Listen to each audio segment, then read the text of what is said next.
बहुत टाइम ले रहा है ये, टाइम ले रहा है ये, टाइम ले रहा है। चलो लिख लो, थोड़ा सा लिख लो, टाइम का समय यूज किया जाए अच्छे से।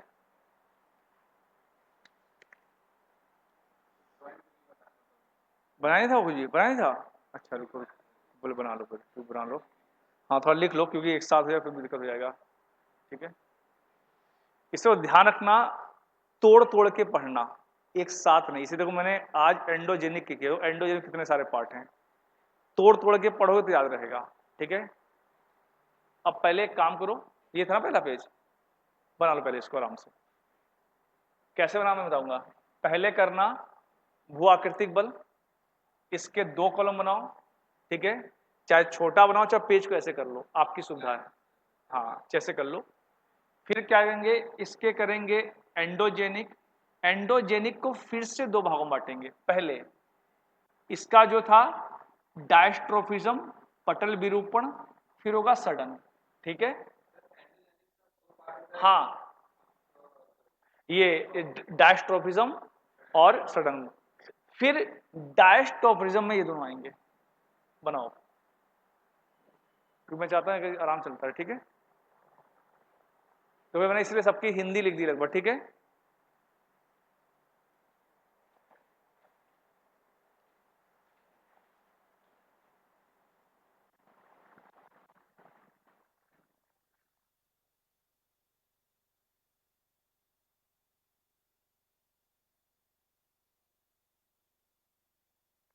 फिर बता रहा हूं देखो, पहले करना भू आकृतिक प्रक्रियाएं, इसके 2 भाग हो जाएंगे, एक अंतरजात और बहिर्जाल। अंतरजात को पहले 2 भागों में कटेंगे, पटल विरूपण या डायस्ट्रोफिज्म, और इसका दूसरा भाग सडन या तीव्र बल। अब अभी बताऊंगा, अभी उस पर ध्यान मत दो, उस पर ध्यान मत दो, अभी बताओ, पहले ये करो। जहां पर डायस्ट्रोफिज्म लिखोगे ना, वहीं ब्रैकेट लिख लेना स्लो मूवमेंट, यानी ये बल बहुत धीरे धीरे काम करता है। अब पर्वत बनने में 1000 साल लगता है ना, और यहां पे सडन में बड़ा ही तेज होगा ये।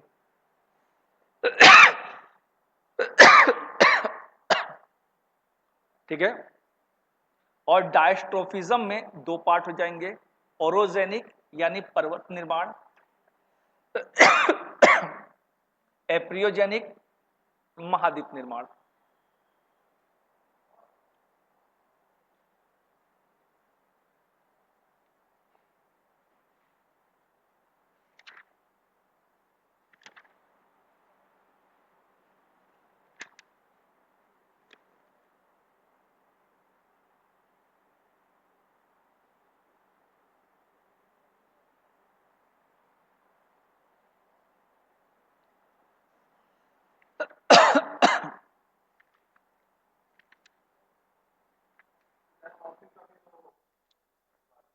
हाँ डायस्ट्रोफिज्म के 2 पार्ट है ना, ओरोजेनिक और एप्रियोजेनिक।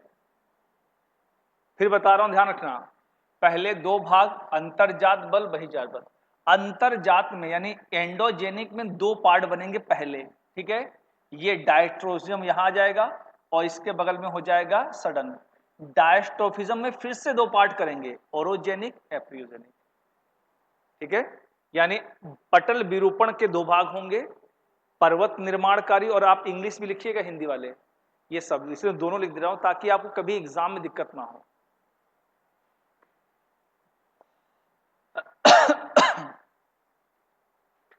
सोचो भी लिखने में पूरा फिर तो और दिक्कत हो जाती है, फिर मुझे समझाना पड़ता है 1 घंटा इसको।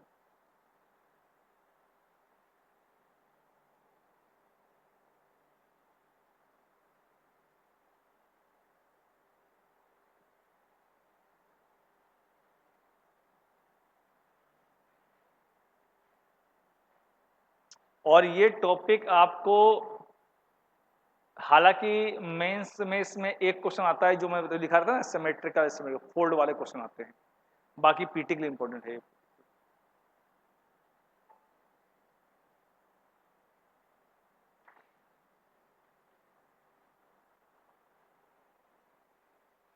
सही है, ठीक है, ठीक है, ठीक है।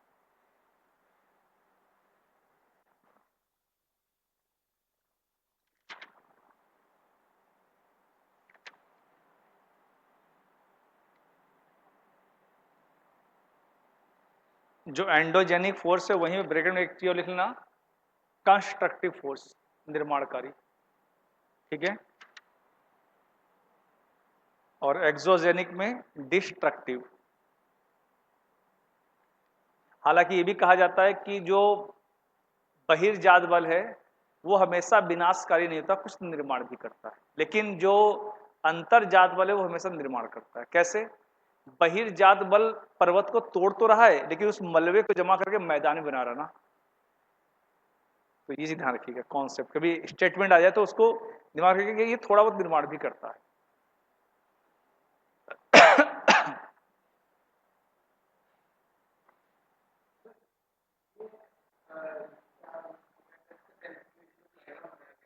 हम्म, ये लिखा है मैंने, रिफ्ट वैली। रिफ्ट वैली, वो जो अलग समझाया ना, हाँ रिफ्ट वैली या भ्रंश घाटी। हाँ वो सब मैं कराऊंगा, इसलिए उसमें अलग कर रखा है। उसमें लैंडस्लाइड आएगा, मास मूवमेंट आएगा, बहुत सारे आएंगे, जब मलबा कहीं गिरता है, सब गिरता है उसमें। उसमें आपका केमिकल रिएक्शन आएगा, बहुत सारे आएंगे उसमें। चट्टानों का प्याज के छिलके रूप में अलग होना है, एक्सफोलिएशन बोलेंगे उसके, इसलिए मैंने उसको अलग रखा है। अभी देखता हूँ मैं उसके लिए टाइम बचता है कि नहीं बचता है।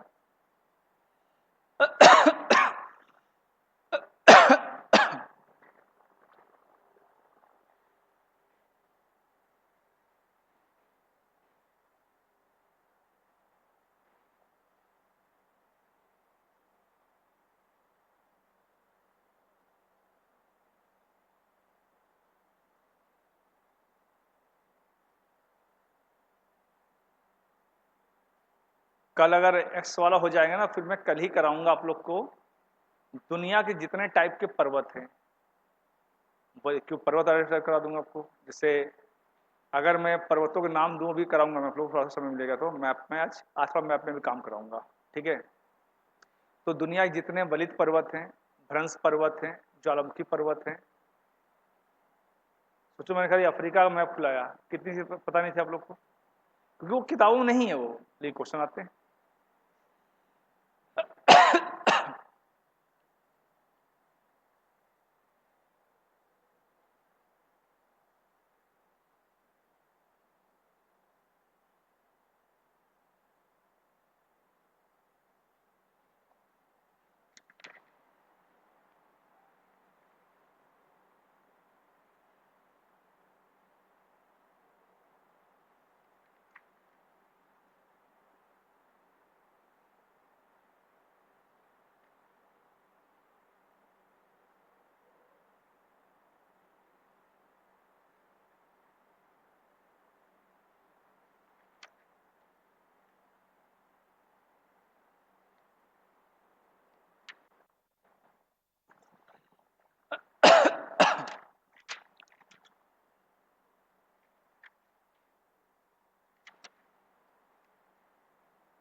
वर्टिकल, वर्टिकल, ये इसका है, एप्रिजनी का।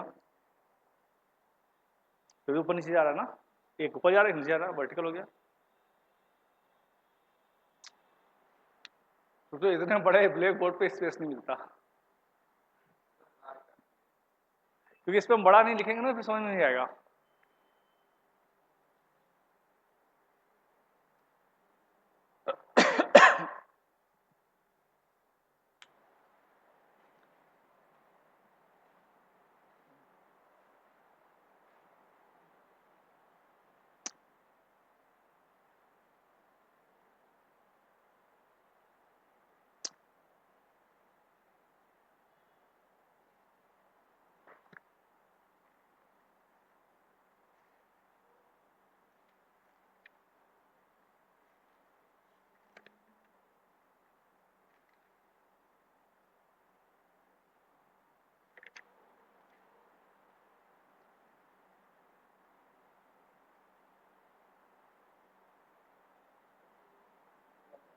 हो गया सुबह।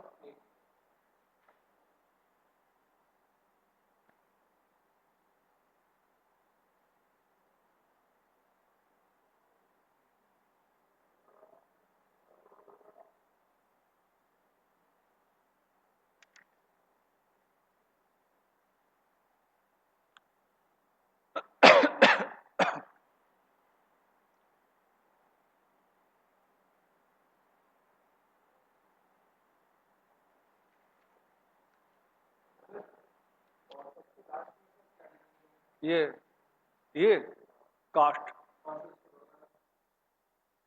बायोलॉजिकल।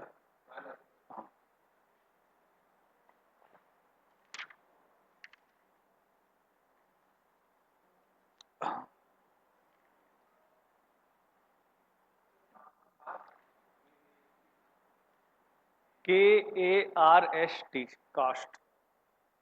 इसको सिंपल होंगे लाइमस्टोन और लैंडफॉर्म। इसका बोलते हैं चूना पत्थर स्थलाकृति। हालांकि कास्ट ही एग्जाम में भी आता है, लिख लो दोनों, हाँ दोनों रहना चाहिए इसको, मैं इसलिए दोनों लिखवा रहा हूँ, कोई दिक्कत ना आए कोई आप में। अब लिखवाऊं, डालेंगे पहले इसमें हेडिंग जियोमॉर्फिक मूवमेंट या भू आकृतिक प्रक्रियाएं। Earth crust, earth crust and its surface, earth crust and its surface are constantly, ठीक है, हाँ, constantly changing due to various force, due to various force like endogenic exogenic. Hindi लिखेंगे, पृथ्वी की भूपर्पटी पर, पृथ्वी की भूपर्पटी पर निरंतर निरंतर परिवर्तन होते रहते हैं। इन परिवर्तनों का कारण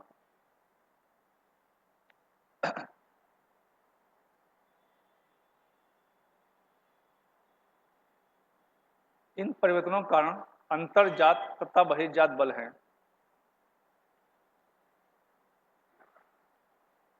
नेक्स्ट पॉइंट लिखेंगे,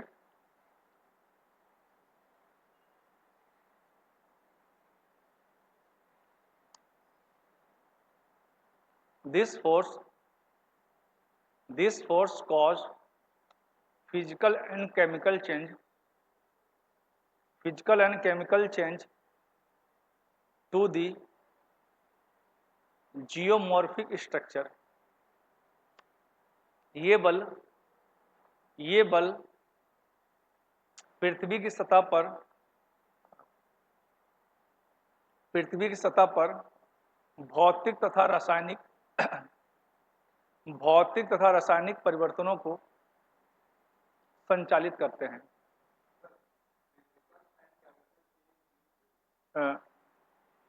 change to the geomorphic structure,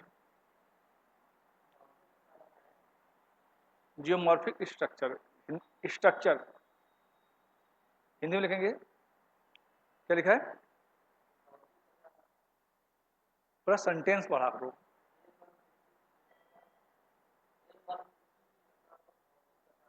भौतिक और रासायनिक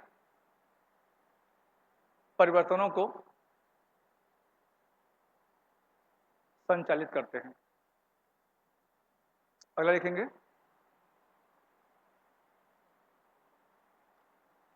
सम of this force some of this change, some of this change are slow, slow, हाँ धीरे,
बिहाइंड एंडोजेनिक मूवमेंट, यानी अंतर्जात बलों में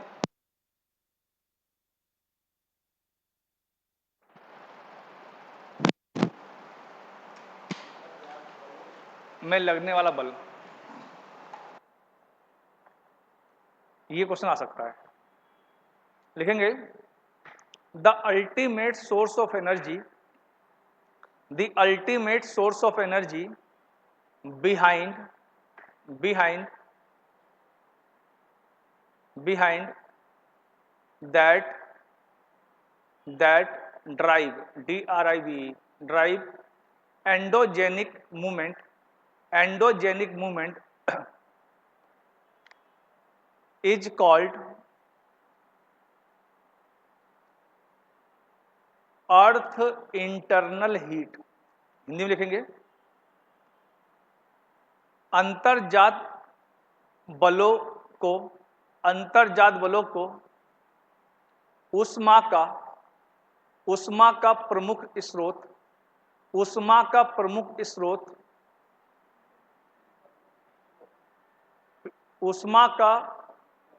प्रमुख स्रोत पृथ्वी के आंतरिक बलों की ऊष्मा है। पृथ्वी के आंतरिक बलों की ऊष्मा है। अगला पॉइंट लिखेंगे इंग्लिश में, earth internal heat is result of mainly radioactive element.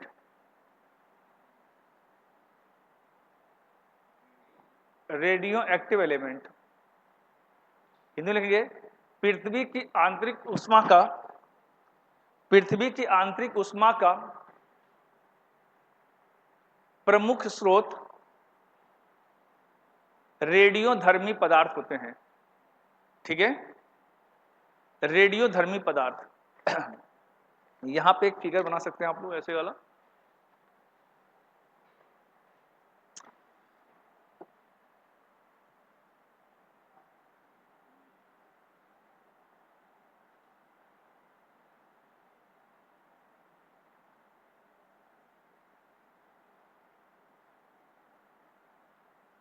इस तरह इसको घूमती है। ठीक है, ये जो सेकंड बनाती है बोलते हैं कन्वेक्शन करंट।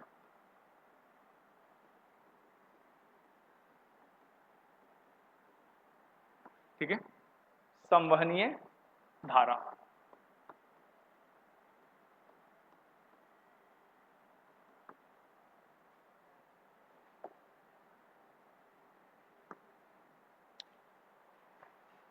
ठीक है, ये हमारी धरती है, इस पे प्लेट धक्का लगाती है, ऊष्मा निकलती है। ठीक है, ये हो गई लिथो स्फीयरिक प्लेट, यानी स्थल मंडल की प्लेट।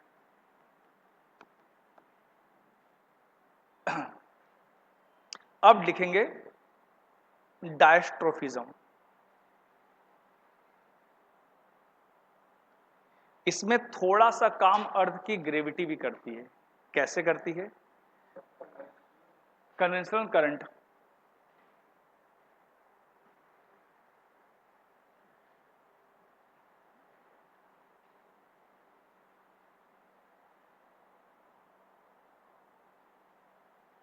इसमें थोड़ा सा योगदान, जो इंटरनल हीट है ना, इसमें ग्रेविटेशनल फोर्स और अर्थ की रोटेशन भी करती है। कैसे करती है? हाँ लिख लो पॉइंट, कोई दिक्कत नहीं। वो होता क्या, इसमें ध्यान रखो, जब हमारी अर्थ रोटेट करती है तो इस पे कहीं टेम्परेचर अधिक कहीं कम होता है, उसका असर इंटरनल पड़ता है, इसीलिए वो मूवमेंट करती, कहीं ज़्यादा कहीं कम। तो कहीं बहुत ऊंचे पर्वत है, बहुत कम है। तो ये जान रखो कि इंटरनल फोर्स के लिए अर्थ का रोटेशन और ग्रेविटेशनल फोर्स भी काम करता है। इसका फायदा ये मिलेगा कि कभी एग्जाम में आएगा तो आप समझेंगे हाँ ये भी काम करता है। ठीक है, अब डालेंगे डायस्ट्रोफिज्म या पटल विरूपण। अब लिखेंगे इसमें इंग्लिश में, diastrophism refer to diastrophism refer to deformation of the earth crust, deformation of the earth crust due to deformation of the earth crust due to diastrophic movement. Hindi में करेंगे पटल विरूपण। पटल विरूपण उस प्रक्रिया को कहते हैं जिसके अंतर्गत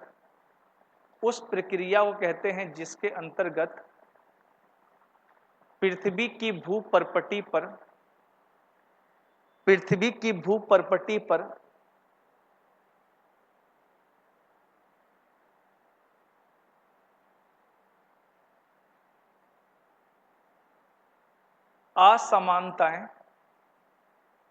असमान स्थलाकृतियों का निर्माण होता है। असमान स्थलाकृतियों का निर्माण होता है। इसके लिए पटल विरूपण बल कार्य करता है।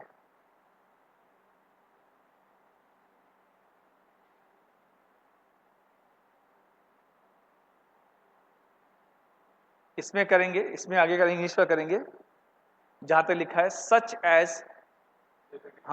एज फोल्डिंग,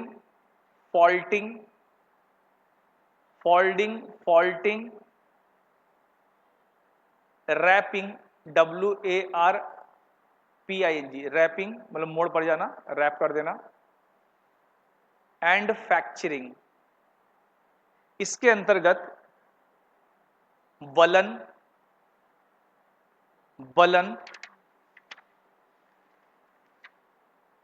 भ्रंश, दरार, मोड़, इन सभी को शामिल करते हैं। अब पटल विरूपण में पहला करेंगे आप ओरोजेनिक। ठीक है, अब स्टेप बाय स्टेप चल लेना।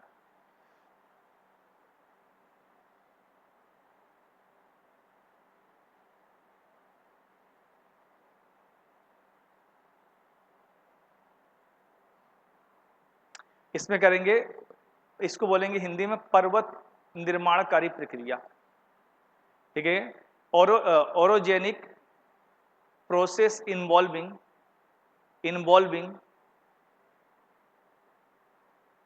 Mountain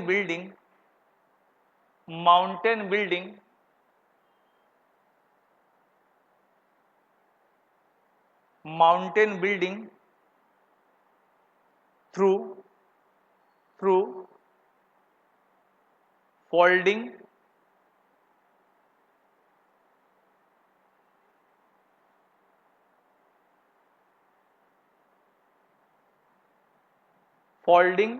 faulting. हिंदी में लिखेंगे पर्वत निर्माणकारी प्रक्रिया के अंतर्गत पृथ्वी पर बलन तथा भ्रंश का निर्माण होता है।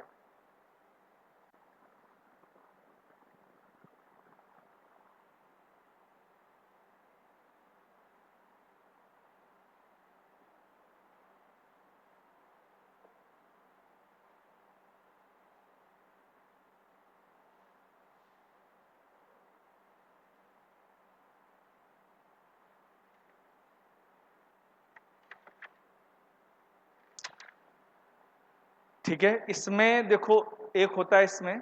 ठीक है, अगला करेंगे इसमें हम लोग एक चाहो तो उसमें वाला फिगर बना सकते हो अलग से, इसमें ये वाला ओरोजेनिक में, ये वाले।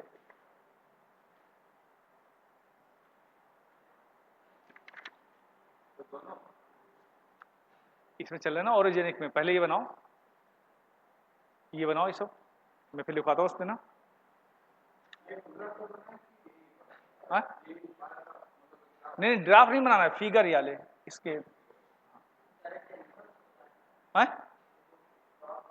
ये ओरोजेनिक के अंदर ही आ रहा है ना, ये पर्वत निर्माण के अंदर ही तो आ रहा है ये।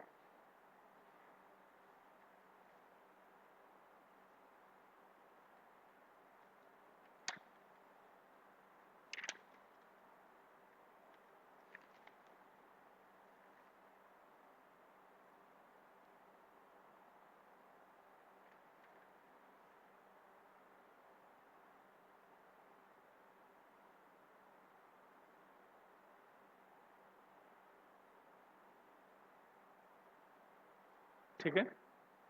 इसमें जब बनाएंगे इसमें बीच वाला पार्ट हो जाएगा रिफ्ट वैली या भ्रंश घाटी, ठीक है। साइड वाला हो जाएगा भ्रंश पर्वत यानी ब्लॉक माउंटेन, ठीक है। भ्रंश घाटी का एग्जाम्पल लिखेंगे, नर्मदा, ताप्ती, दामोदर नदियां हैं भारत में। भारत में केवल 3 नदी हैं जो दरार घाटी से होकर बहती है। कौन सी? नर्मदा, ताप्ती और दामोदर, ठीक है।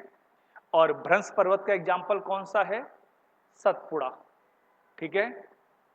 और इसमें करेंगे दुनिया की सबसे लंबी, आराम बनाओ, आराम से बनाओ, आराम से बनाओ।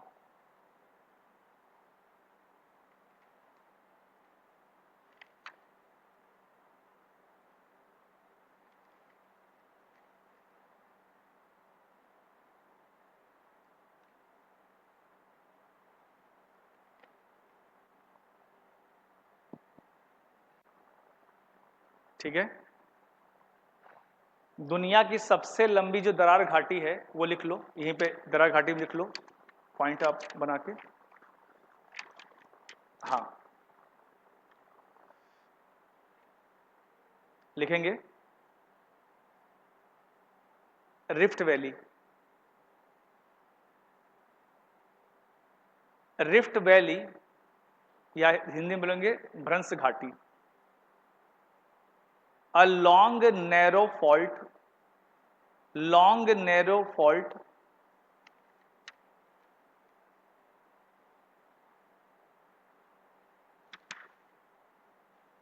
फॉल्ट डिप्रेशन या ट्रफ, TROUGH, ट्रफ गहराई, created along the diversion plate boundary, diversion plate boundary, दूर जा रही है तो डायवर्जन होगा।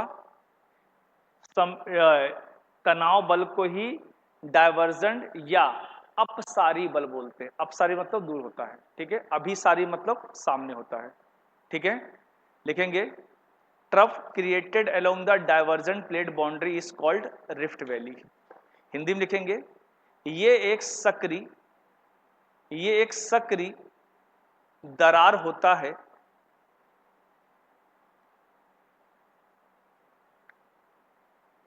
सक्रिय दरार होता है जिसका मध्य भाग अपसारी प्लेट सीमा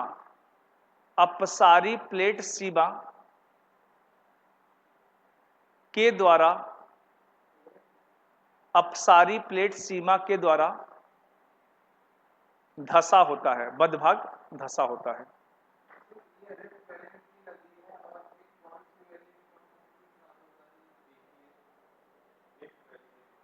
वो रैम्प वैली, ब्रह्मपुत्रा। अभी कराऊंगा, हाँ अभी इसमें पहले ये कर लो पूरा कंप्लीट। हाँ, लिख लिया।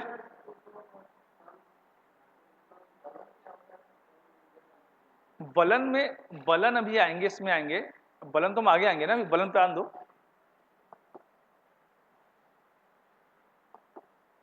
अब पृथ्वी बल लगा, ठीक है, ठीक है। तो इसमें क्या हो रहा है,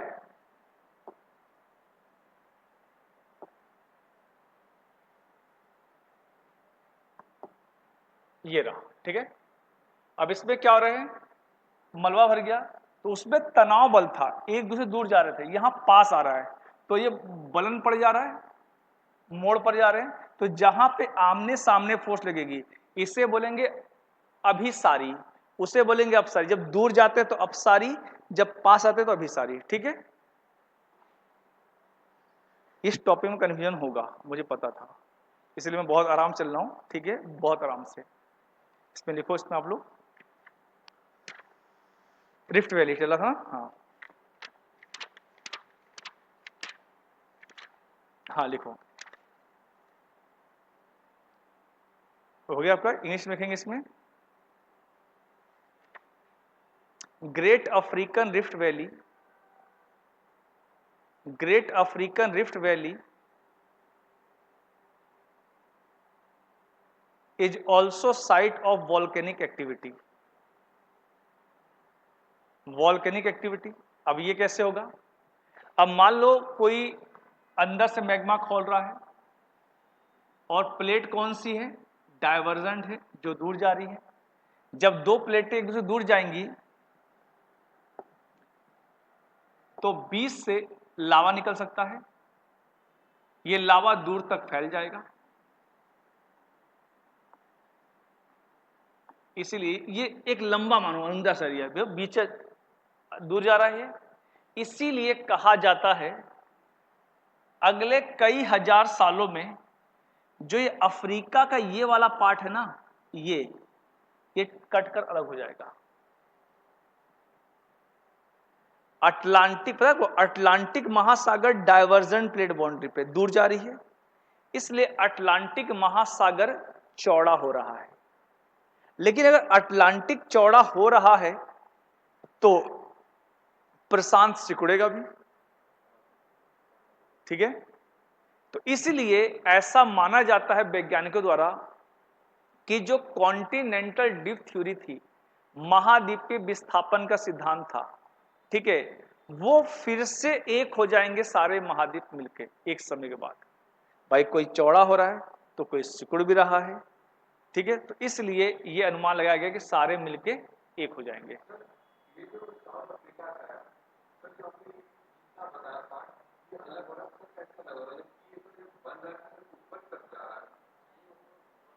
जैसे ये प्लेट है, ये फिलहाल ये यहां पे अंदर ज्वालामुखी प्रक्रिया निकल रही है, अंदर तो अंदर से लावा निकल रहा है कि अंदर छेद हो चुके हैं ना, ये है। अब मान लो मैंने इस पे छेद किया, हल्का सा क्रैक हुआ, एक छेद हो गया, फिर दूसरा छेद, तीसरा, एक में सारे छेद कट के अलग कर देंगे। दिखाया था रिफ्ट वैली में वो पिंक वाली, वो पार्ट कट के अलग हो जाएगा, ठीक है। क्योंकि अंदर इसको बोलते हैं, जब हम पढ़ेंगे वो प्लेट टेक्टोनिक तो वहां पढ़ेंगे, इसको बोलते हैं कॉन्टिनेंटल हॉट स्पॉट। नाम सुना इसका? सुना है नाम? नहीं सुना होगा, कोई नहीं सुना, कोई बड़ी बात नहीं। इसमें क्या हो रहा है, अंदर से लावा निकल कर जहां जहां कमजोर पार्ट हो रहे हैं ना, तोड़ के अलग कर रहा है। तो अफ्रीका का पूरा एक एरिया ही कट के यहां से अलग हो रहा है। हम लोग नहीं देख पाएंगे, टेंशन मत लो, कम से कम 10,000-20,000 साल लगेगा, ठीक है। हाँ हाँ, आपका अगर 10,000वां जन्म हो जाए तो बात अलग है, ठीक है। तो ये होगा, ठीक है, ये हो गया क्लियर सबको? हाँ हिंदी बोलूंगा, बेफिक्र रहिए। हाँ, ग्रेट अफ्रीकन रिफ्ट, हाँ देखेंगे अफ्रीका की महान दरार घाटी या महान भ्रंश घाटी ज्वालामुखी गतिविधियों का केंद्र है। अफ्रीका की महान दरार घाटी ज्वालामुखी प्रक्रियाओं का केंद्र है। अब इसमें एक चीज लिख लेना ब्रैकेट में ही, इंग्लिश वाले भी, किलिमंजारो पर्वत इसी के अंदर आता है। रेड किलिमंजारो पर्वत, अपर किलिमंजारो लिखो, KILIMANJARO। हाँ अब बताओ, हो गया? किलिमंजारो नाम लिखो, किलिमंजारो। अभी दिखा रहा हूँ, अफ्रीका में दिखा रहा हूँ। रेड सी,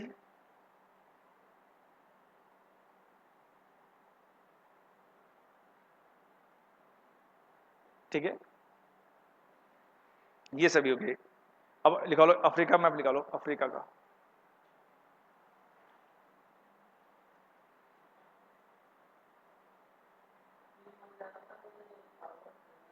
अफ्रीका का, हाँ अफ्रीका का सबसे ऊंचा पर्वत है।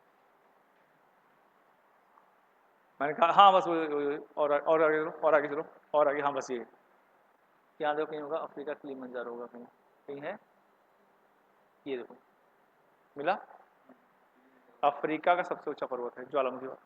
जब पर्वत पढ़ाऊंगा ना तब कराऊंगा मैं आप लोग को, ठीक है।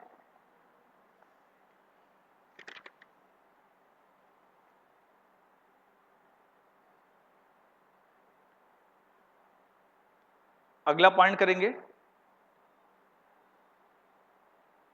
इसी में, rift valley are generally called, rift valley generally called graben, जो ना किताब में था वो ग्रेबन वाला, graben, GRABN, graben, which is a German word which means trough, TROUGH, like depression. Hindi में लिखेंगे भ्रंश घाटी प्राय TROUGH ट्रफ गहरा, ठीक है, लाइक डिप्रेशन। डिप्रेशन डिप्रेशन गहरा, वो वर्ड सुने तो सोच रहे हो गहराई। हाँ अब कैसे हुआ दिखाता हूँ, मैप निकालो, बहुत काम करना है अभी। लाओ यहाँ लाओ मैप लाओ, देखो पढ़ो ये क्या लिखा है यहाँ पे, कतारा डिप्रेशन। अभी देखो ये पढ़ो यहाँ पे, जो भी डिप्रेशन है, ठीक है।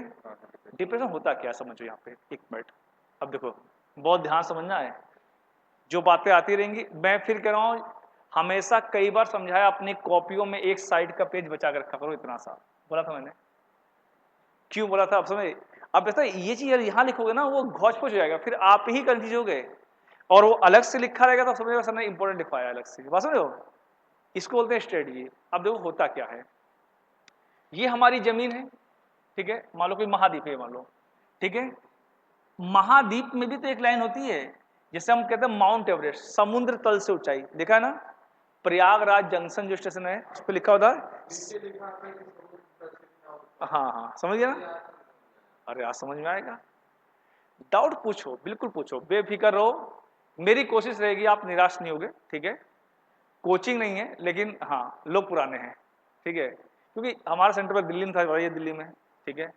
तो इसमें होता क्या है देखो बहुत ध्यान से, सी लेवल होता क्या है, एक नया पेज लेता हूं अच्छा रहेगा, बहुत ध्यान समझना। ये लैंड पार्ट हो गया, देखो पढ़ोगे तभी डाउट आएगा, ये भी सच है जीवन में। अब देखो, अब देखो सी लेवल, जैसे माउंट एवरेस्ट पर्वत है, ठीक है, इसकी हाइट है 8,848, ठीक है, ये बड़ी बात नहीं है। सी लेवल कहां से काउंट करते हैं, क्यों, हाँ मैं बता रहा हूं, देखो एक बाल्टी लेते हैं, एक बाल्टी पानी लेते हैं, एक गिलास लेते हैं, क्यों ऐसा। अब देखो ये गिलास से पानी है, अगर मैं इस साइड से एक बूंद पी लेता हूं, एक घूंट पी लिया, क्या एक साइड से कम हुआ कि सब में इक्वल हुआ, ठीक है, मेरी बात है। एक बाल्टी लो, आधी बाल्टी भरी है, एक साइड से एक मग्गा पानी निकाल लो, क्या पूरी बाल्टी में पानी वो पूरी एक साइड में कम होगा, नहीं पूरी बाल्टी में। तो समुद्र एक तरह की बाल्टी है, ठीक है, हर जगह बराबर है, ठीक है, इसीलिए बोलते हैं इसको सी लेवल, ठीक है, या समुद्र तल। 99% बच्चे इस शब्द से कंफ्यूज, समुद्र तल, तल से वहां यहां पहुंच जाते हैं, यहां पहुंच जाते हैं, गलत है। यहां सी मतलब पानी, पानी जहां फ्लोट कर रहा उसे कहते हैं, और यहां से आपकी हाइट है 8,848, ठीक है, अभी दुगना, ठीक है। और लेकिन अगर हम इंडिया की बात करें तो इंडिया का सी लेवल किस शहर से काउंट होता है, कहां से नापते हैं भारत का ऊंचाई, मैं बता रहा हूं, चेन्नई कोस्ट, और अब हो गया है मुंबई, ये न्यू डेटा है, लेकिन मैं दोनों क्यों बता रहा हूं, अगर चेन्नई मुंबई दोनों आ गया तो पहले मुंबई करेंगे, ठीक है। हो सकता है कई बार मुंबई ऑप्शन ना दे, भाई डेटा तो हम नहीं पढ़ रहे ना, एग्जाम में पेपर बनाते वो 70-70 साल के बूढ़े लोग होते हैं, 60 साल के, हो सकता है वो मैगजीन ना पढ़ते हो, हम क्या जाना उनको, अगर ये नहीं देगा तो ये लगाना। अभी अरे भाई यहाँ का कुछ ऊपर नीचे हुआ होगा, ये इसे दवा एक बनती है फिर उसी का एंटीडोज बनता है, ठीक है, तो होता है भाई पहले ये लगा हो फिर नई शोध में होता है ये ज्यादा परफेक्ट लगा हो, ठीक है, समझ गए। हाँ बोलो। हाँ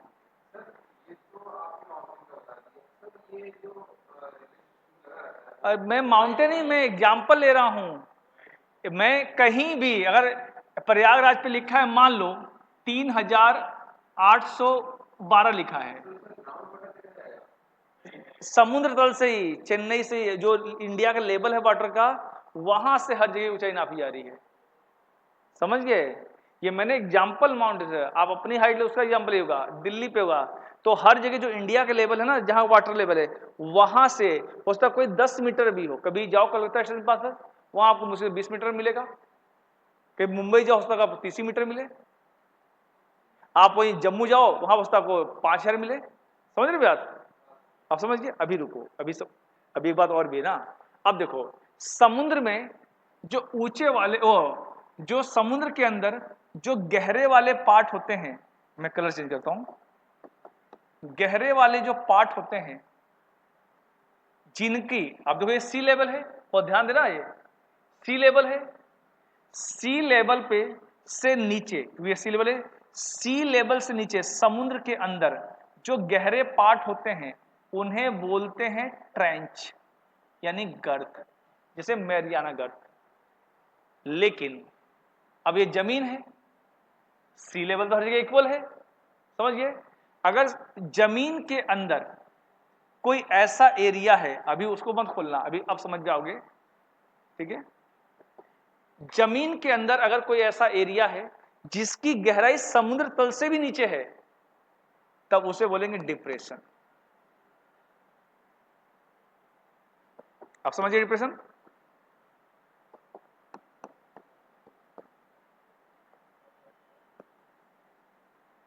अब देखो उसमें जमीन के अंदर ही हो लेकिन सी लेवल से गहरा हो। अब उसमें देखो माइनस लिखा होगा, अब मैं दिखाता हूं, हर जगह माइनस लिखा होगा, हर जगह माइनस लिखा होगा। आप समझ गए? जब समुद्र के अंदर होगा, लेकिन हाँ ट्रेंच कहलाएगा, और जब जमीन पे होगा तो डिप्रेशन। आप समझिए। हाँ बिल्कुल बिल्कुल, डाउट होना चाहिए, बोलो। हाँ हाँ, जमीन पे, हाँ। ट्रेंच की बात ही नहीं कर रहा हूं मैं ना, यहां पे तो सी लेवल बात हो रही ना। ये लाइन देखो ना, ये लाइन, इसलिए मैं एक लाइन लिए ना, इस लेवल से अगर समुद्र के अंदर गहरा स्थान है तो वो कहलाएगा ट्रेंच, जमीन पे जो है डिप्रेशन। पहले एक डाउट, हाँ अभी। अब ये लेवल है, हम आप हम यहाँ पे खड़े हैं, ये प्रयागराज मान लो, हमने प्रयागराज पे लिखा है मान लो 3812 लिखा है, ये लिखा है, तो ये हाइट यहीं से काउंट हो रही ना, बस माइनस में जाएगा, इसलिए माइनस लिखा ना वहां पे, समझ गए। और ये फिगर बना के लिख लो, ज्यादा अच्छा रहेगा। सब नीचे द्वारा बन रहा है, और हम भी खुदाई कर सकते हैं, जैसे बहुत सारे वैज्ञानिक एक्सपेरिमेंट भी करते भी हैं। वो डिफरेंट, बस जमीन के अंदर जो होगा डिप्रेशन, महासागर के अंदर गर्त, ठीक है। बनाओ, बिल्कुल बनाओ, बिल्कुल बेफिक्र हो, पढ़ो, डाउट लेके आओ, कोई दिक्कत नहीं है, ठीक है।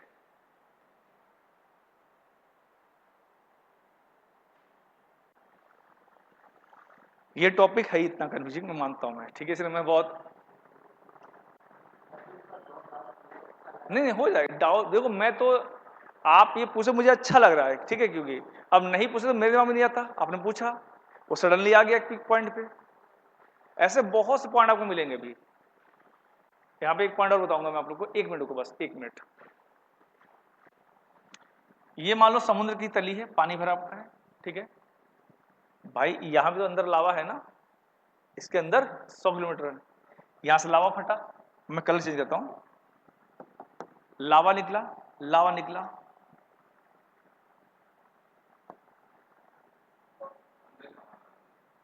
भाई अंदर लावा ठंडा होगा, पर्वत बनता बनता बनता ये समुद्र के ऊपर आ गया, ठीक है। इसकी हाइट है मात्र, यहां पर देखा जाए तो 4242 मीटर है मान लो, ठीक है नीचा माउंट एवरेस्ट से। लेकिन माउंट एवरेस्ट की हाइट कहां से काउंट की गई है? सीधे इसकी कहां से है? बॉटम से, बिल्कुल बॉटम से, इसको बॉटम बोलेंगे। ये हिंदी जहां फंसता है इंग्लिश देख लेना, मैं इसलिए वो शब्द लिख दे रहा हूं कभी, क्योंकि बॉटम बॉटम नीचे, ठीक है। तब ये क्या, लेकिन ये पर्वत 6000 मीटर पानी के अंदर है, 4000 ऊपर है, इसलिए इसकी हाइट कितनी हो जाती है, 6000 जोड़ दो, 4242, 2 4 2,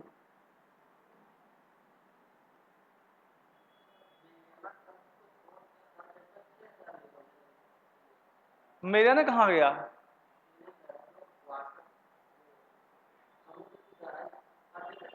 नहीं नहीं हटिए, मैं तो एग्जाम्पल दे रहा हूं, यहाँ पे एक पर्वत का नाम है मोनाकी पर्वत, ये आया हुआ क्वेश्चन है।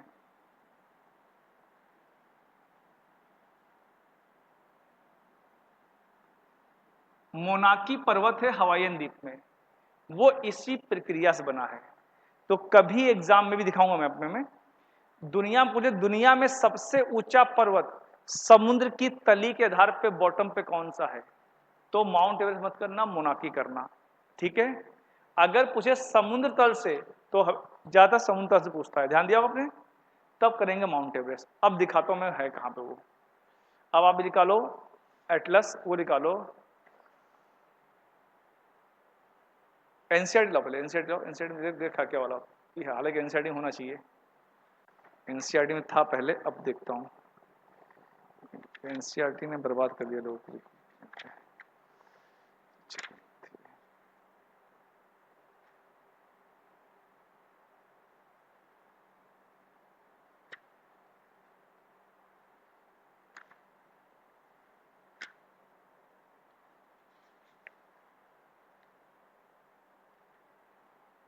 क्योंकि इसमें एनसीईआरटी दे रखा था, ये बहुत डिटेल में दे रखा था इसके बारे में।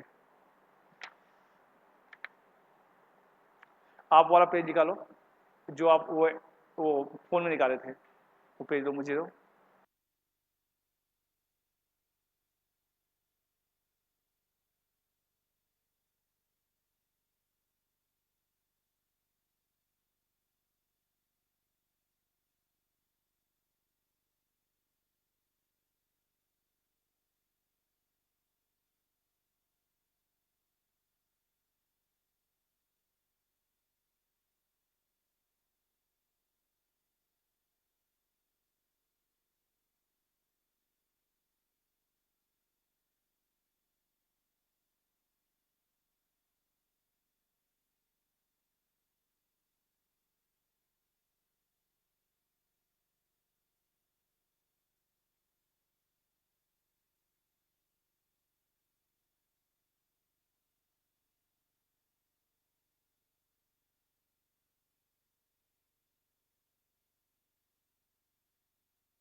जो भी डाउट है डाउट पूछना, ठीक है, कोई दिक्कत नहीं है।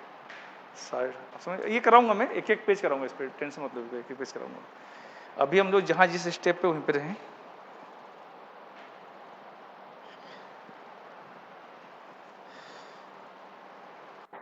क्लियर है? आगे चले, आगे चले, क्लियर है? ये बना लो। हाँ मैं वो देखो, अच्छा बना लो, पहले बना लिया, जल्दी बना लो।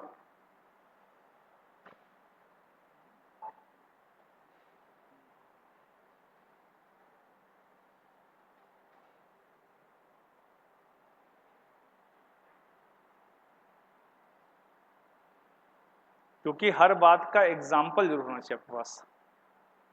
अगर मैं ये बात कहता एग्जाम्पल ना दिखाता तो बात क्लियर नहीं होती। क्लियर हो गया आपके सामने? कहीं भी लिखा रहे समुद्र से, तो वो समुद्र का लेवल है हर जगह प्रावधान, ठीक है।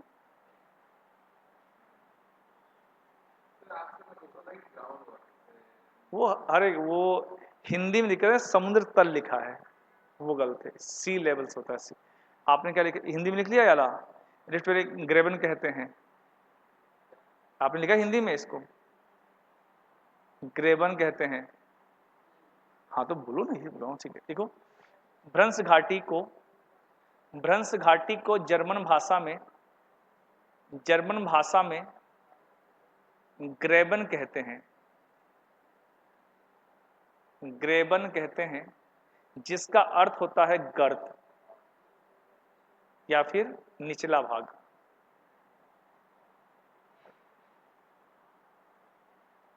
देखो रिफ्ट वैली दो प्रकार से बनती बता दिया, एक तो बता दिया धस जाता है नीचे पार्ट, ठीक है। अगला एक पार्ट और होता है इसमें,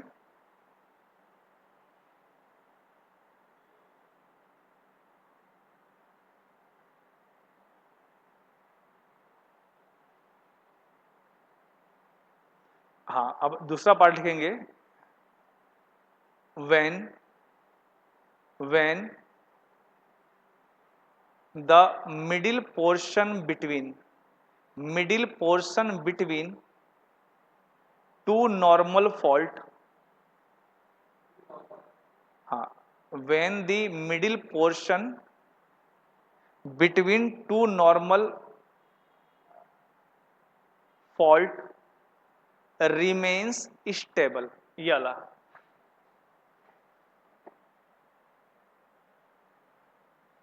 stable, this is called ramp valley. देखेंगे जब जब दो दो समानांतर दो समानांतर दो समानांतर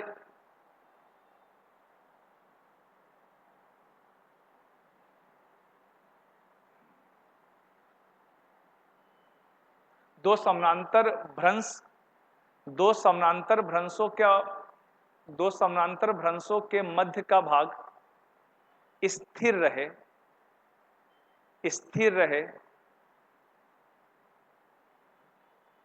तब ऐसी स्थलाकृतियों को रैंप घाटी कहते हैं। समझ गया वाला फिगर? ये वाला स्टेबल है, साइड वाले ऊपर उठ गए। इसका एग्जांपल होगा ब्रह्मपुत्र वाला। अब इसमें एक चीज और कर लो, टाइप्स ऑफ फॉल्ट, फॉल्ट के प्रकार, ये इसी में अंदर आएगा। टाइप्स ऑफ फॉल्ट या टाइप्स ऑफ भ्रंशों के प्रकार। क्या अभी लिख पाऊंगा? अभी करो पहले से। Types of fault,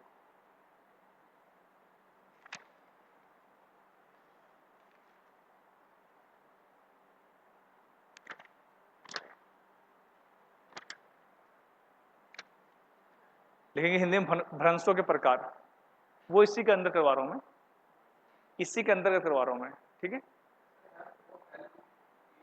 FAULT fault, FAULT fault, ठीक है। अब इसमें होगा दो तरह के फॉल्ट होते हैं, एक होता है नॉर्मल फॉल्ट, समान भ्रंश, एक होता है रिवर्स फॉल्ट, रिवर्स फोल्ड बोलते हैं,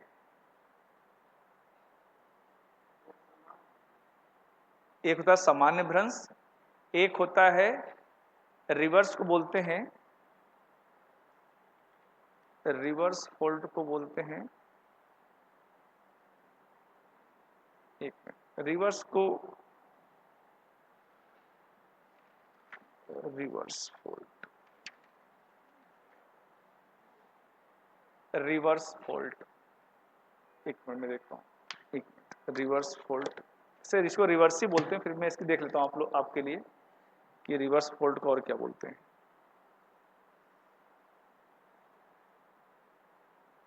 कि आप जरूरी नहीं सब चीज़ आप आपके लिए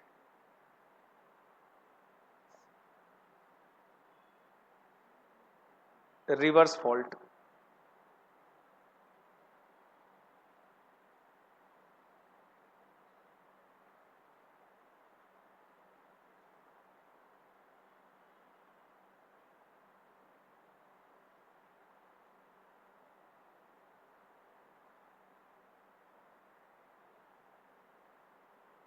हाँ लिखें व्युत्क्रमण, व्युत मैं लिख दे रहा हूं,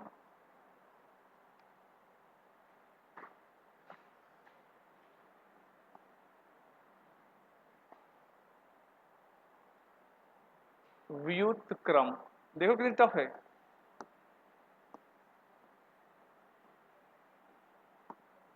ठीक है, अब लिखो इसमें नॉर्मल फॉल्ट में लिखो, पहला point, normal fault formed due to displacement of both rock block both rock block in opposite direction, both rock block in opposite direction। Hindi लिखेंगे सामान्य भ्रंश का निर्माण तब होता है जब, सामान्य भ्रंश का निर्माण तब होता है जब दो स्थलखंड विपरीत दिशाओं में चले जाते हैं। अब देखो होता कैसे है ये,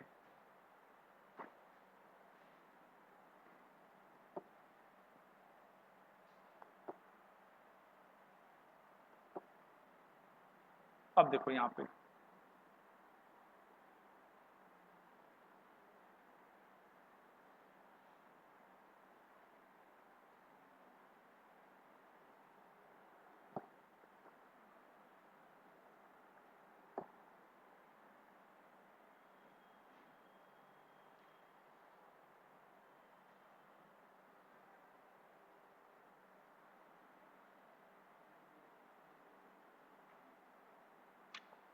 अब देखो यहां पे क्या हो रहा है, ये भ्रंश खंड इधर चला गया, ये इधर, देख लो ये ढाल वाले से आकृति बन गई। ठीक है, समझिए, ये ऐसे चले गए तो ये प्लॉट इधर चला गया तो ये बीच वाला फ्रंट नीचे की ओर आ गया। इसको 3D बनाना बहुत अच्छा, फिगर लाया तो हूं मैं, एक मिनट रुको, फिगर लाया तो हूं मैं,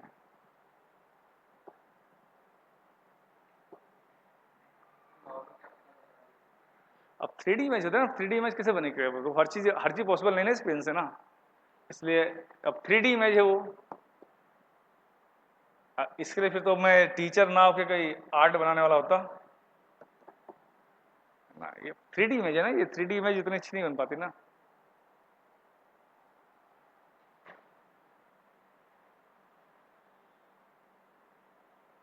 हाँ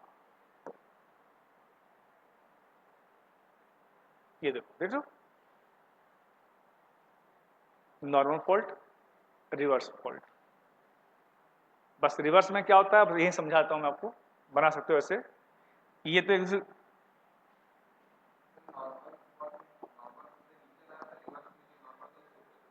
अभी रुक जाओ मुझे बोल रहा है क्योंकि देखो आपके देखिए मुझे एक एक स्टेप चलेंगे क्योंकि टफ चीज है ना, इसमें समझो ये इधर जा रहा है, ये इधर, ठीक है, तो ये गया तो ये खसका तो नीचे धस गया, तो देख लो इधर, तो ये बन गया नॉर्मल फोल्ड, समान भ्रंश। अब इसमें क्या है, एक दूसरे के सामने आ रहे हैं तो धक्का लगा, चाहे ये उठे ये इसके ऊपर उठ गया, ठीक है, तो ये हो गया रिवर्स फॉल्ट।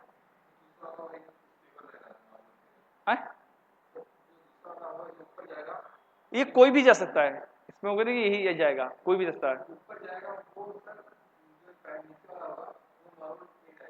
हाँ वो नॉर्मल पे, एक नॉर्मल, हाँ कोई एक नॉर्मल रहेगा, ठीक है।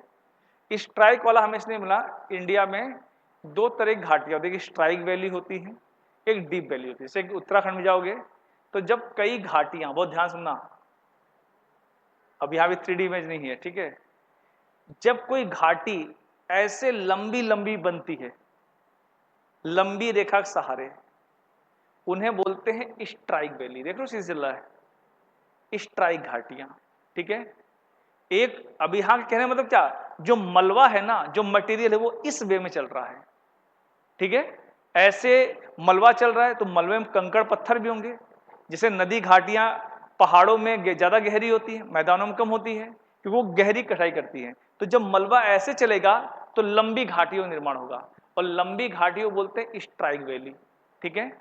वहीं अगर मलबा पहाड़ों के इधर से आ रहा है, यहां से, तो इसको कट करेगा, इसको कट करेगा, तो घाटियां चौड़ी बनेंगी, तो उसे बोलते हैं ट्रांसवर्स वैली।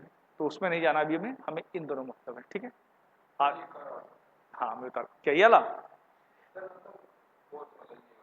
ये ला स्ट्राइक, अच्छा हाँ। मैं बोलना चाह रहा हूं घाटी बनी ऐसी, ऐसी घाटी बनी। अब कोई मलबा आ रहा है, इसके बीच से आ रहा है, मलबे में कंकड़ पत्थर बोल्डर सब होंगे, तो इस घाटी को और गहरा करेगा ना, और लंबा लंबा गहरा करेगा। लंबी घाटियां जो होती हैं पहाड़ों में, लंबी सी घाटियां, उन्हें बोलते हैं स्ट्राइक वैली, ठीक है। अब मान लो मलबा ऐसे ही थोड़ी आएगा, कोई कॉपीराइट तो है नहीं इसका। अब मलबा उसका पहाड़ों थ्रू भी आ सकता है, टूट कर, लैंडस्लाइड होकर। तो जब यहां से आएगा तो ये गिरेगा ही नहीं, ये इसको तोड़ेगा तो इससे जब घाटियां चौड़ी होती हैं तो उन्हें बोलते हैं ट्रांसवर्स। जब मैं इंडियन ज्योग्राफी पढ़ाऊंगा ना तब बताऊंगा, अभी बस इसलिए चर्चा करें कि आपको सर ये समझाया नहीं सर, तीसरा फिर बताया नहीं सर ने, तो मैं पहले आपको डाउट कर लूँ, क्योंकि मन में कोई डाउट ना रहे। ये मैं इंडियन वाले में पढ़ाता, क्योंकि उसमें आएगा स्ट्राइक वैली, ट्रांसवर्स वैली, ठीक है। उत्तराखंड में से घाटियां पाई जाती हैं, देहरादून घाटी इसका बहुत एग्जाम्पल है, देहरादून घाटी में है वो इसी का, ठीक है। इसलिए अब ये बना लो फिगर ऐसे करके, हाँ बना रहे, ये नॉर्मल वाले में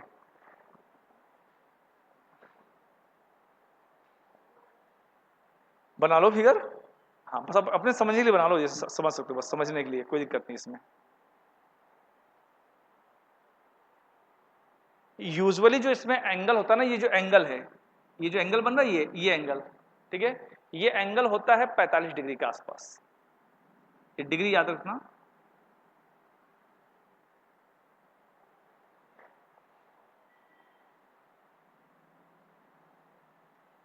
हो गया।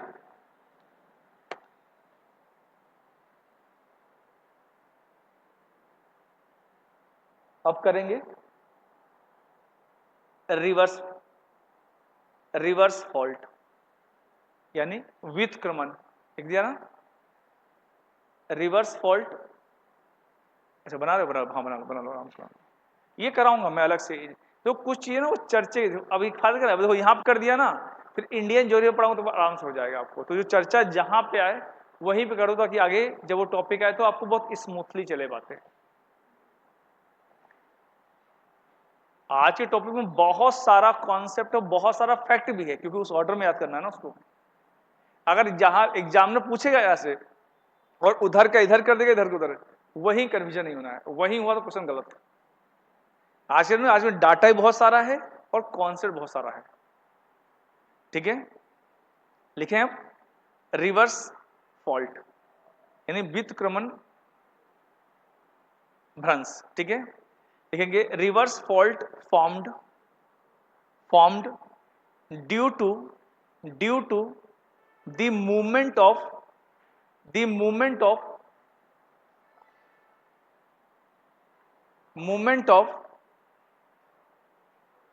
both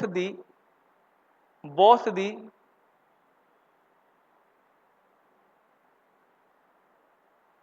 rock block toward each other। Hindi लिखेंगे व्युत्क्रमण भ्रंश में और व्युत्क्रमण भ्रंश का निर्माण तब होता है जब दो स्थलखंड एक दूसरे के सामने आते हैं, एक दूसरे के सामने आते हैं। ठीक है,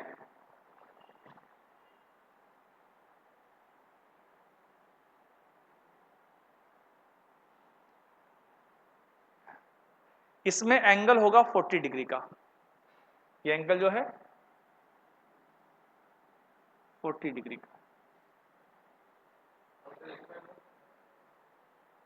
उसके नहीं, उसके से अभी नहीं, उसको बनाना भी नहीं हो, समझ लो, बस याद रहे, वो मैं उसको कराऊंगा। इसमें घाटी कम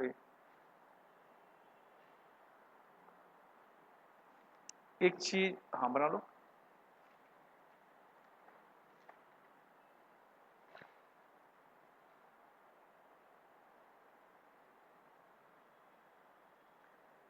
स्मार्ट बोर्डो क्लास ने ये फायदा कर दिया कि चीजें अब इस रूप में आ सकती हैं, केवल फिगर, क्योंकि इससे जो समझाएंगे वो तो समझ में आ जाएंगी।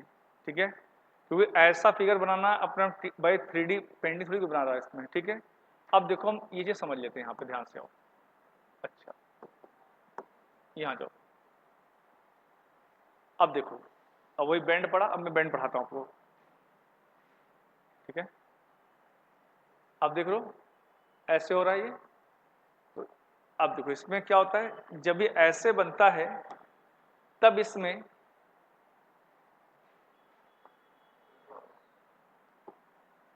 तो जब ये ऊठा वाला पार्ट होता है तो इसे क्या बोलते हैं, एंटीक्लाइन।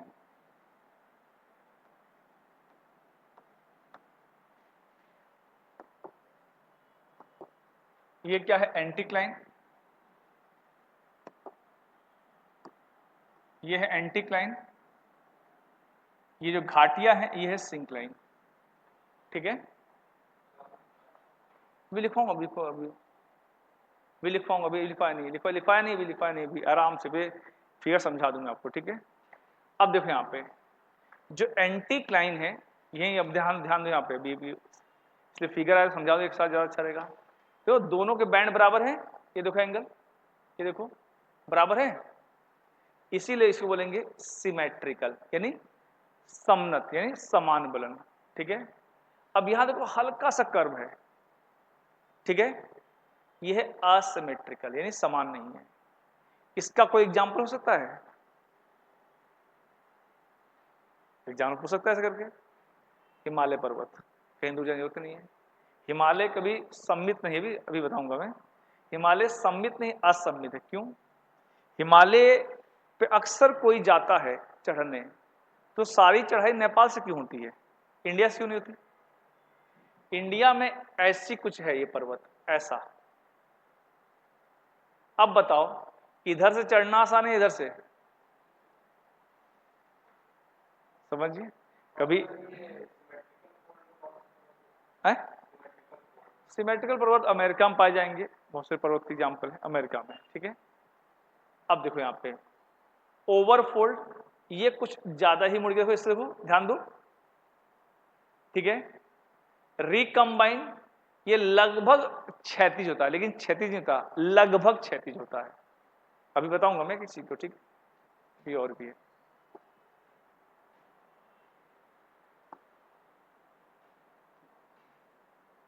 ठीक है, सिमेट्रिकल, असिमेट्रिकल, एक होता है आइसोक्लाइन। आइसोक्लाइन में क्या होता है, ये बिल्कुल लंबवत खड़ा होता है, देख रहे हो बिल्कुल।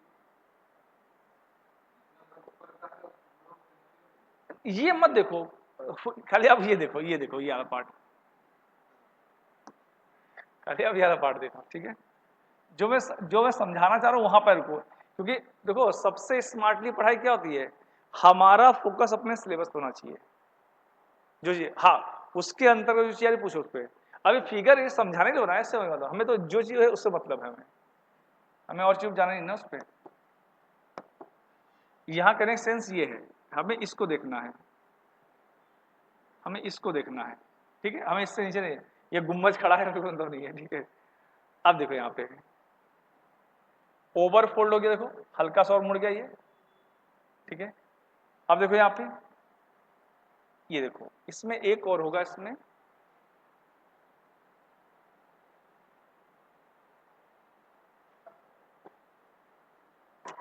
अब देखो यहाँ पे था, ये देखो जो पढ़ाया मैंने, धसा वाला पार्ट ग्रेबन, उठाला होस्ट, ठीक है, ये हो गया। ये सब फॉल्ट के अंदर ही आता है, इसलिए मैंने फॉल्ट भी बढ़ा दिया साथ के साथ, ठीक है।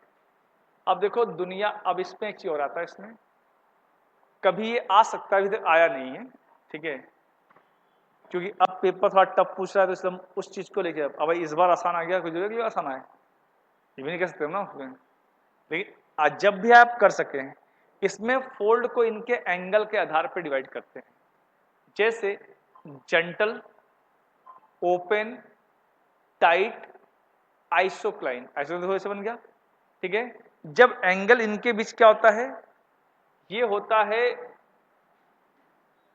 60 से 120 में एंगल देख लेता हूं, वो रट्टा मार, हाँ 120 से 180,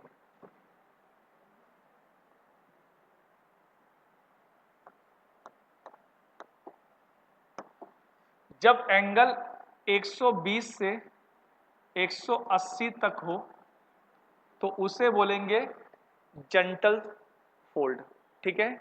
और जब एंगल 60 से लेकर 120 हो तो इसे बोलेंगे ओपन फोल्ड, और जब 10 से लेकर 60 तक हो तो इसे बोलेंगे टाइट फोल्ड, और आइसोक्लाइन क्या होगा, जो हाँ वही चीज, 0 तक होगा, ठीक है, लगभग 0 हो जाता है ये सम तक, ठीक है। तो ये हो गया आपका। अब लिखो, अब लिख लो आप लोग, ठीक है, अब मैं करा देता हूँ, अब समझिए सारा कॉन्सेप्ट। हाँ, जैसे से वैसे बनाना है, इसको छोड़ दे रहा हूँ अभी, जैसे बताऊंगा वैसे बनाना, एक साथ नहीं बनाना ना उसको। पहले करो आप लोग टाइप्स ऑफ फोल्ड,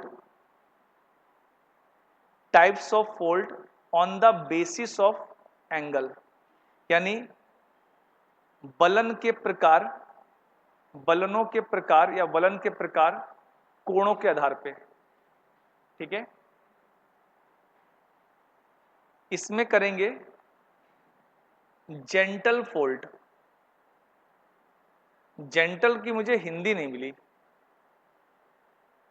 मुझे बहुत ट्राई किया मैंने, जेंटल की हिंदी नहीं मिली, अब इसको सालीन करेंगे तभी अच्छा लगेगा, है ना, जेंटल कर देंगे, ठीक है। कुछ ही ध्यान रखो इसकी, ठीक है। जेंटल 120 से, तो क्या बड़ा तो शांत हो, समझो आराम से टहलते हो निकल जाओ।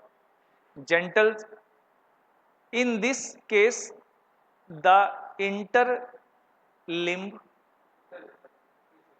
हाँ, in this case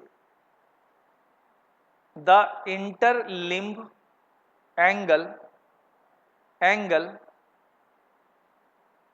remains between 120 to 180, ठीक है। हिंदी में लिखेंगे जेंटल, जेंटल वलन में, जेंटल वलन में आंतरिक कोणों का मान, जेंटल वलन में आंतरिक कोणों का मान 120 से 180 डिग्री होता है, ठीक है। अगला करेंगे ओपन फोल्ड, खुला वलन,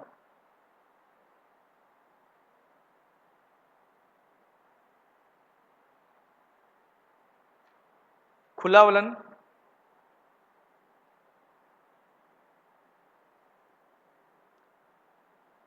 in this case in the journal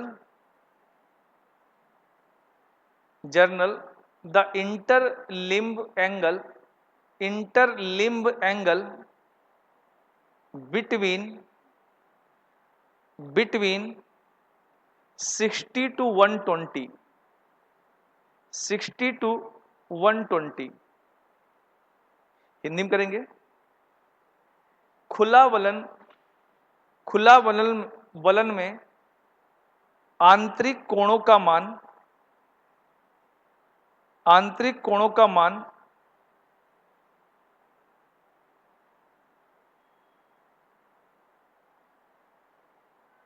60 से 120 डिग्री होता है। अगला करेंगे tight fold.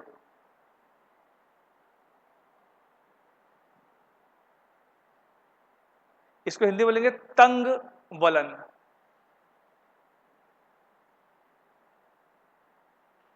Angle range between 10 to 60। इसमें कोणों का मान 10 से लेकर 60 डिग्री होता है।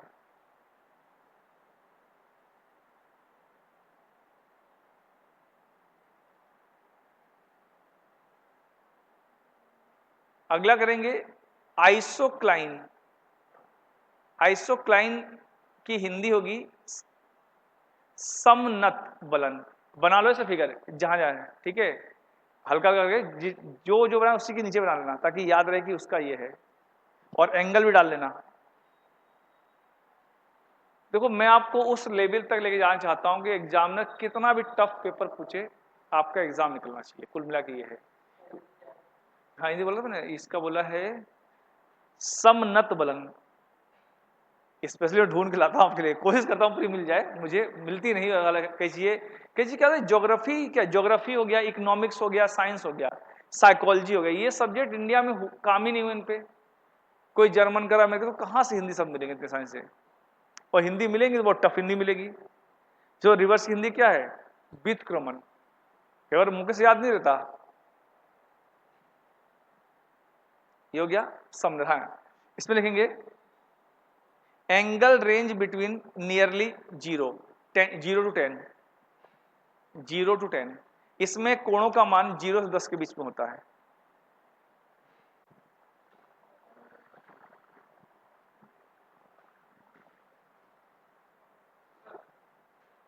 हटा नहीं रहा हूं, इसी में रहेगा, बेफिक्र हो।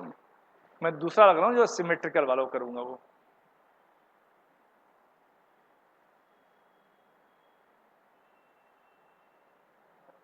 हो गया। अब करेंगे इसमें types of fold. Types of fold on the basis of inclination. वलन के प्रकार, वलन के प्रकार कोणों के आधार पे।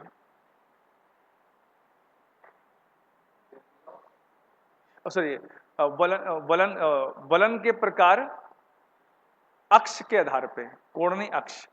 हिंदी में करेंगे types of fold on the basis of inclination, झुकाव अक्ष के आधार, ठीक है। पहला करेंगे इसमें सिमेट्रिकल। सिमेट्रिकल की हिंदी होगी सममित बलन, ऐसे लिखेंगे।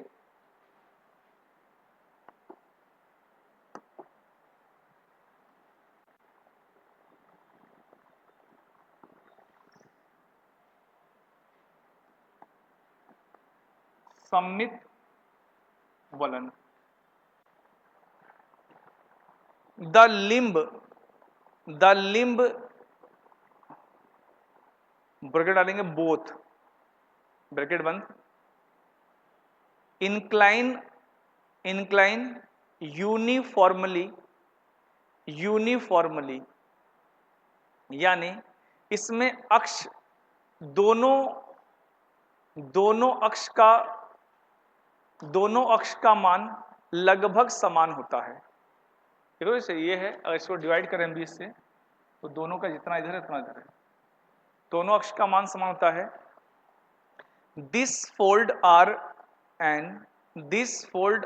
N example of open fold, यानी यह वलन खुले वलन का उत्तम उदाहरण है, ठीक है।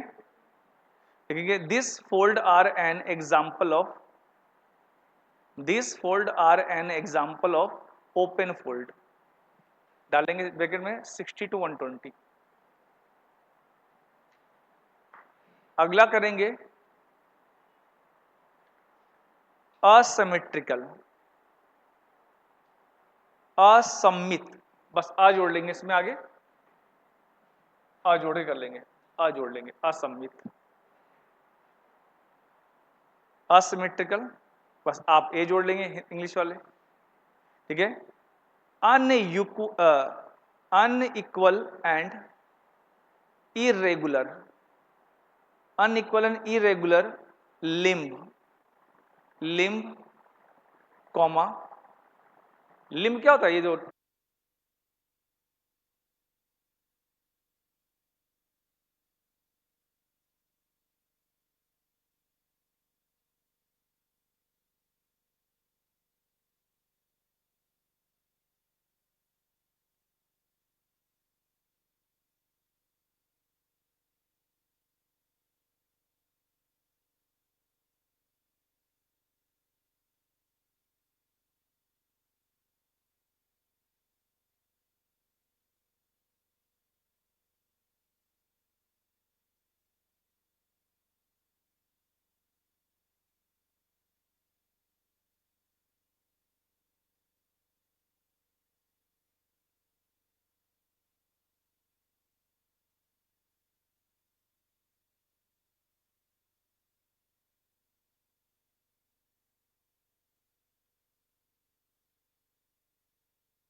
हाँ हाँ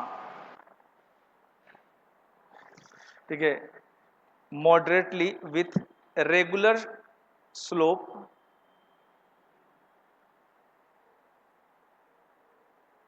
while the the other limb incline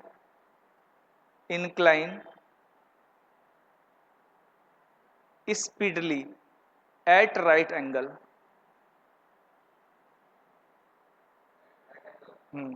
तो है ना, लगभग राइट एंगल का है ना। ये देखो इधर का खड़ा हल्का सा है, इधर का ठीक स्लोप है इसका, ठीक है, ये बोले थे। हिंदी में लिखेंगे, एक दिक्नत वलन का निर्माण तब होता है जब इसका एक अक्ष मध्यम हो, या एक अक्ष मध्यम झुकाव का हो, तथा दूसरा अक्ष लगभग लंबवत हो। अगला करेंगे आइसोक्लाइन, ये था मोनो आइसो, ठीक है। अब देखो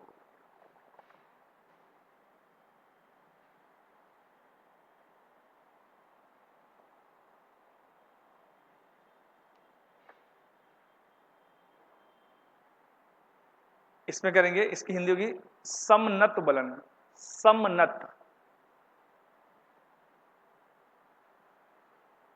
इसमें लिखेंगे both the limb, both the limb, ये लाइन ध्यान रखना, ये क्या करेंगे, ये अब इस ये तो क्या है, ये तो मेंस का भी है, ये मेंस में आया क्वेश्चन आईएएस में है, पूछेगा बलन बलन क्या होते हैं और इनकी व्याख्या कीजिए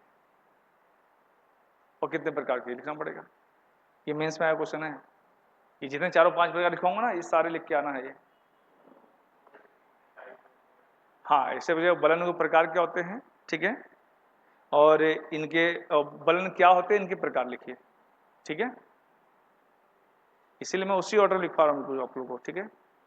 तो इसमें लिखेंगे both the limb of the fold become parallel but not horizontal. Parallel तो हैं, ठीक है, लेकिन हॉरिजॉन्टल नहीं है ये, बल्कि ऐसे ना होकर हल्के से ऐसे होते, देखो ऐसे ऐसे होते, become parallel but not horizontal, मतलब ये बिल्कुल समतल नहीं है, ये है एक, मतलब ये बिल्कुल ऐसे नहीं है। अगला भी आएगा, ऐसे होगा तो हॉरिजॉन्टल हो जाएगा ना बिल्कुल, लेकिन हॉरिजॉन्टल नहीं है। हिंदी में लिखेंगे इसमें दोनों अक्ष का झुकाव लगभग समानांतर होता है, लेकिन क्षैतिज नहीं होता।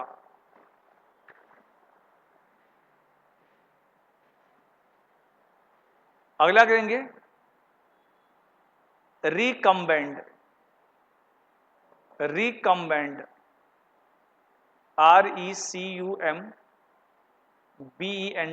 Recumbent fold. इसको हिंदी में लिखेंगे परिवलित वलन,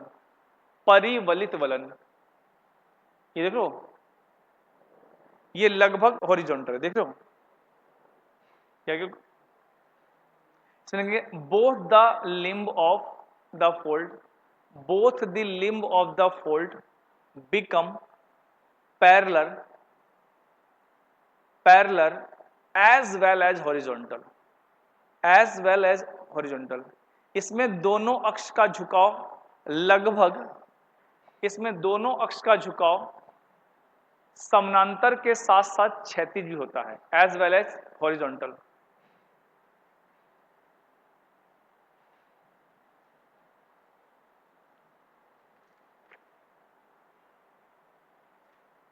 ठीक है। अब इसमें हो जाएगा अगला फैन फोल्ड। फैन फोल्ड क्या होता है, जब कई सारे एंटीक्लाइन सिंक्लाइन एक लाइन में पाए जाएंगे, एंटी सिंक्लाइन सिंक्लाइन जब एक ही क्रम से कई सारे पाए जाएंगे उन्हें बोलेंगे फैन फोल्ड। लिखेंगे fan fold, FAN fold. Fan fold को हिंदी बोलेंगे पंखा बलन। An extensive and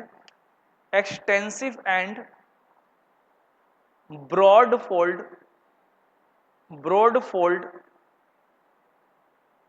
consisting of several minor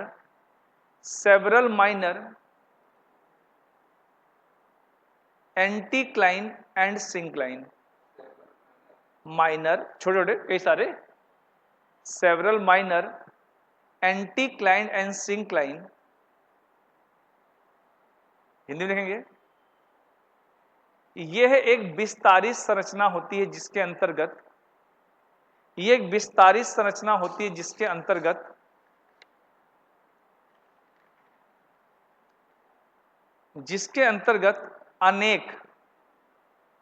अनेक अपनति तथा अभिनति पाए जाते हैं। अपनति एंटीक्लाइन को बोलेंगे अपनति और सिंक्लाइन को अभिनति। अब डालेंगे anticline.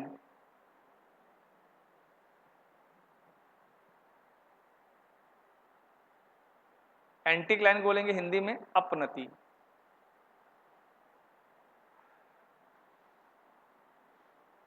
The upfold rock, upfold rock strata, strata in arc like form. Arc होता है ना, आर्क शेप, ठीक है। आर्क मेहराव, आप लाल किले किसी गेट देखो तो मेहराव मिलेगा इस टाइप का, ठीक है भाई। एक तरह क्या ये मेहराव ही तो है ना, ये ऊपर वाला है, इसे बोलेंगे एंटी क्लाइन, ठीक है। इसका एंगल होगा लेस देन 40 डिग्री, ब्रैकेट में हिंदी में लिखेंगे अपनति। अपनति बलन का निर्माण तब होता है जब बलन का, अपनति बलन का निर्माण तब होता है जब बलन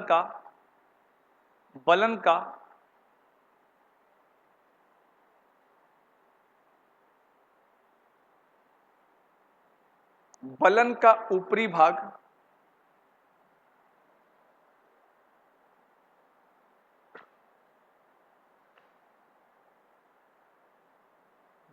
भाग उठा हुआ होता है, उभरा होता है, उभरे हुए गुंबद के समान होता है, ठीक है, या गुंबद या मेहराव के समान होता है। मैं इसलिए एक दो शब्द लिखवाता हूं, ध्यान रखिएगा। एग्जाम में जरूरी नहीं कि वही एक शब्द आए, गुम्मद दे सकता है, मेहराब दे सकता है, ठीक है। इसमें लिखेंगे, इसमें कोण का मान 40 डिग्री से कम होता है। अगला करेंगे सिंक्लाइन, SYN CLINE, सिंक्लाइन। डाउनफोल्डेड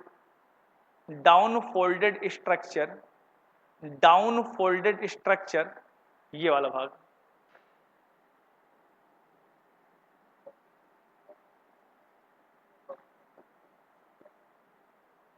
इसको हिंदी में बोलेंगे अभिनति, ठीक है।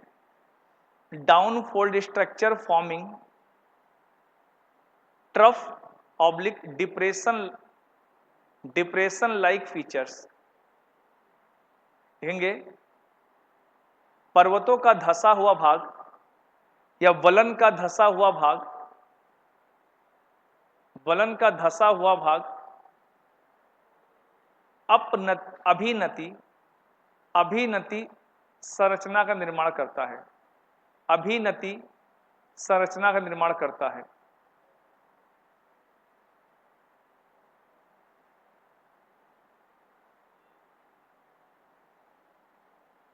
ठीक है,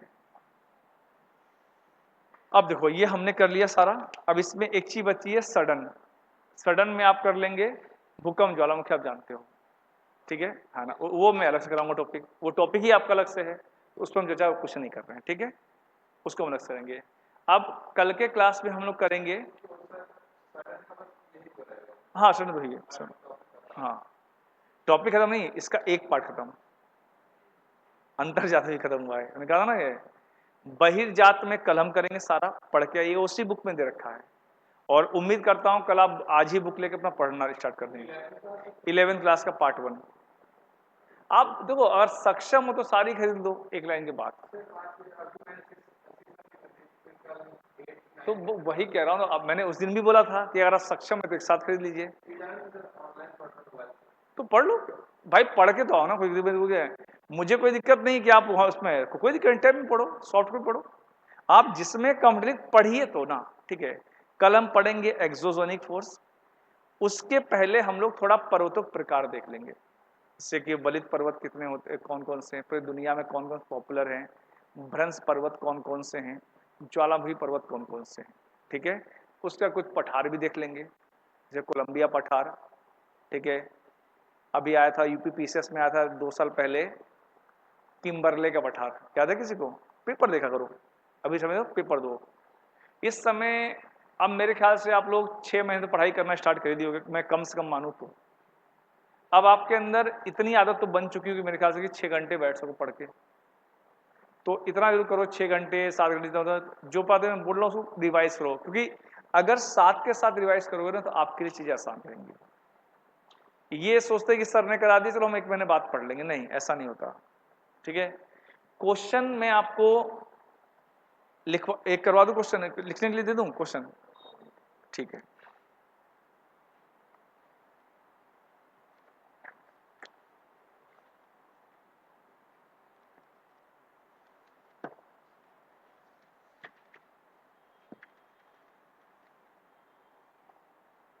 लिखेंगे what is difference between latitude and longitude, लिखवा देते, ठीक है कोई अगला लिखो, अगला लिख लो।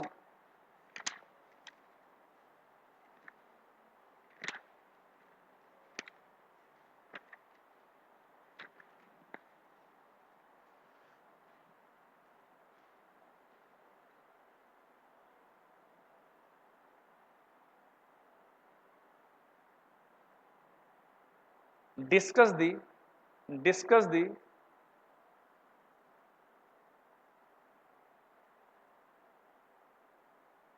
discuss the interior of the earth and interior of the earth and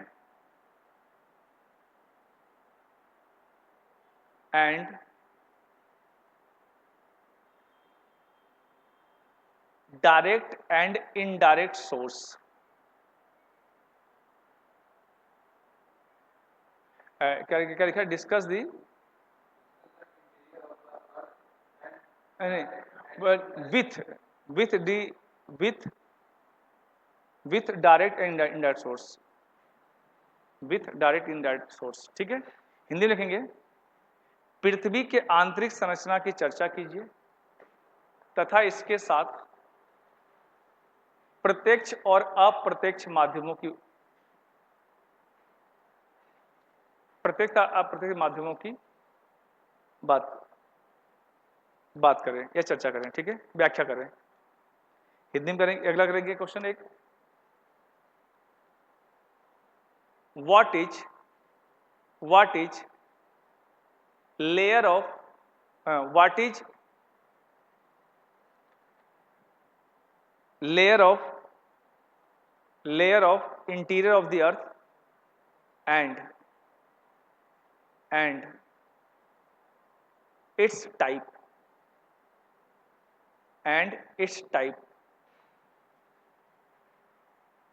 ठीक है। हिंदी में लिखेंगे पृथ्वी के आंतरिक परतों की चर्चा करें, और पृथ्वी का क्या लिखा है इंग्लिश में, व्हाट इज, हाँ लेयर ऑफ द अर्थ, हाँ लेयर ऑफ द अर्थ, हाँ पृथ्वी की क्या लिखा है इंग्लिश में क्या बोला है, व्हाट इज द, हाँ बस हाँ ठीक है। पृथ्वी क्या लिखा आपने हिंदी में, पृथ्वी की आंतरिक परत क्या है तथा इनके प्रकारों की व्याख्या करें, ठीक है, इतना करो।